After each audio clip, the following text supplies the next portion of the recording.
আন্দোলনে আমাদের সম্পৃক্ততার কারণ দেখিয়ে ছাত্র শিবিরকে গত বছর ১৫ আগস্ট নিষিদ্ধ করেছিল। আপনাদের মনে আছে?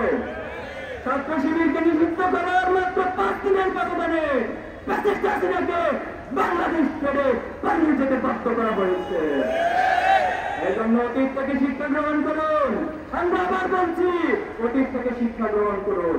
অতীত থেকে শিক্ষা না নিয়ে যদি আবার আপনারা একই ভুল করেন, একই গর্ত ছাত্র শিবিরের জন্য করেন, আপনাদেরকে সে একই গর্তে পতিত হতে হবে।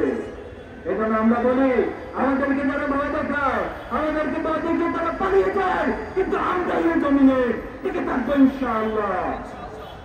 সংগ্রামী উপস্থিতি, আমরা চমক লাগানো কোনো কিছু দেখাতে চাই না বাংলাদেশকে। আমি আবার বলছি, ছাত্র শিবির চমক লাগানো কোনো আন্দোলনের নাম নয়।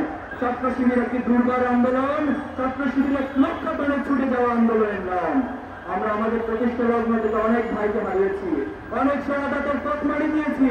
আমাদের 7 জন ভাই এখনো গুম রয়েছে। এই সরকার এতটাই ব্যর্থ, 1 বছর পার হওয়ার পর এখনো আমাদের গুমকৃত ভাইদের সম্মান পর্যন্ত দিতে পারে নাই। আমরা সকল ব্যথা, সকল কষ্ট আমাদের অন্তরে ধারণ করে আমরা সাহস সঞ্চার করেছি। আমরা বলতে চাই, আমাদের এই যাত্রা অনন্তকালের দিকে, আমাদের এই যাত্রা অনন্তকালের দিকে। আমাদেরকে বাধাগ্রস্ত করতে এসে নিজেদের জন্য নিজেরা ভুল পথ বেছে নেবেন না, নিজেদের ক্ষতি নিজেরা সাধন করবেন না। আসুন আমরা একতার কথা বলতে চাই। আমরা জুলাইকে ধারণ করে, জুলাইয়ের শহীদদেরকে ধারণ করে, জুলাইয়ের আহতদেরকে ধারণ করে, জুলাইয়ের গাজীদেরকে ধারণ করে তাদের প্রত্যাশিত বাংলাদেশ গড়ে তুলতে চাই।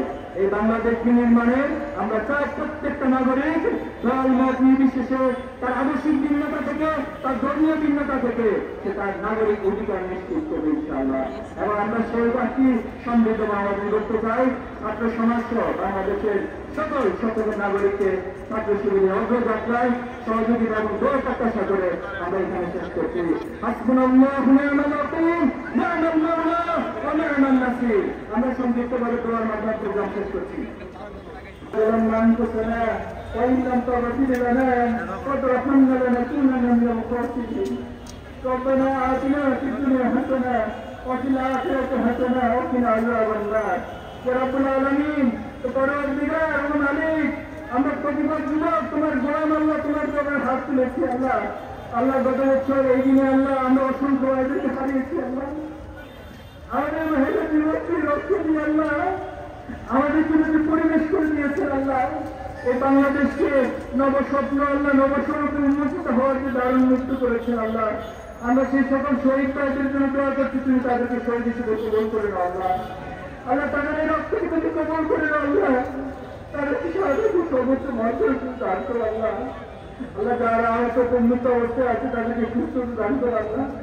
আল্লাহ শহীদ পরিবারের প্রতি তুমি রহম করো আল্লাহ। আল্লাহ তাদের এখন উৎপাদন আত্মনা আক্রান্ত করে পাচ্ছি আল্লাহ। আল্লাহ তুমি আমাদের শহীদ পরিবারগুলোর প্রতি রহম করো আল্লাহ। আল্লাহ শহীদ পরিবারের যে সান্ত্বনা দেওয়ার জন্য কোনো ভাষা আমাদের কাছে নাই আল্লাহ। তুমি তোমার রহমের বান্দার থেকে আল্লাহ তাদের হৃদয়গুলোকে আল্লাহ প্রশান্ত করে দাও আল্লাহ। আল্লাহ তুমি তাদের প্রতি রহম নাজিল করো আল্লাহ, তাদেরকে ধৈর্য ধারণের তৌফিক দান করো আল্লাহ।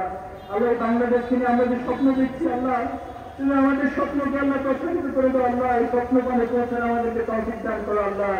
আল্লাহ যে বাধাটি কঠিন তৈরি করা হচ্ছে আল্লাহ, এই বাংলাদেশকে বারবার ব্যক্ত করে দেওয়ার জন্য যে ষড়যন্ত্র করা হচ্ছে আল্লাহ, তুমি বাংলাদেশের ছাত্র সমাজ আমাদেরকে সেগুলো মোকাবেলা করার তৌফিক দান করো আল্লাহ। আল্লাহ আমাদের বাংলাদেশকে আর ব্যক্ত করে দিও না আল্লাহ। আল্লাহ অনেক সময় নষ্ট হয়েছে বাংলাদেশের আল্লাহ, অনেক রক্ত দিয়েছে আল্লাহ। তুমি বাংলাদেশকে একটি সমৃদ্ধ বাংলাদেশে পরিণত করার জন্য আমাদের সবাইকে যার যার জায়গা থেকে পৌঁছে রাখার তৌফিক দান করো আল্লাহ। সুবহানাকা রাব্বিকা রাব্বিল ইজ্জাতি আম্মা ইয়াসিফুন ওয়া সালামুন আলাল মুরসালিন ওয়ালহামদুলিল্লাহি রাব্বিল আলামিন।